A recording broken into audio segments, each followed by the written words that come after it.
and joining us on the hours ahead here in Westminster. Let's turn our attention now to what is happening in the oil market. Let's go to Chicago and the CME. Joining us from there, Bob Iaccino, Path Trading Partners.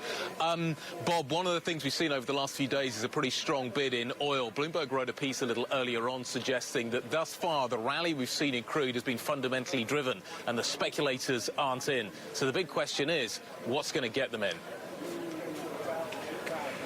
Well, I guess that's a good way to look at that article, Guy. Getting them in has to be an extension of the price above 60. We're seeing it fail through 60 right now.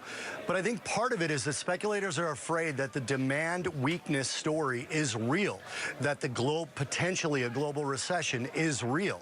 And if that's the case, it doesn't really matter whether the production cuts are extended, because demand can fall off a cliff, much to the effect of not being able to boost prices with those production cuts if you're getting 10, 20, 30% less demand due to economic weakness. So it really is, to me, about some of the trade tensions and the trade talks between specifically the U.S. and China, ratifying the USMCA, getting a deal done with Europe, and actually getting those sort of engine of global trade greased so that that global movement of crude oil can continue to push prices higher.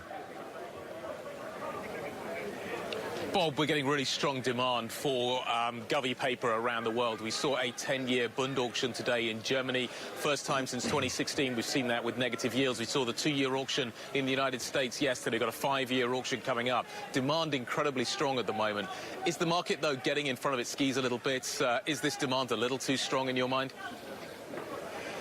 Well, I think in my mind it is. However, over my 25 years of doing this, the bond market tends to be more correct than pretty much any medium to long-term indicator that we can see. So I would like to see yields rise before I'm ready to step away from the idea that global demand can't be spurred quickly. That's one of the problems, is the trade tensions have now spilled out probably 1 and 2 quarters forward. In other words, even if we get a deal now, it's not going to make its way into the economy for a good quarter and a half, 2 quarters. Bob Iaccino joining us out of Chicago from Path Trading Partners. Thank you very much indeed. Vonnie.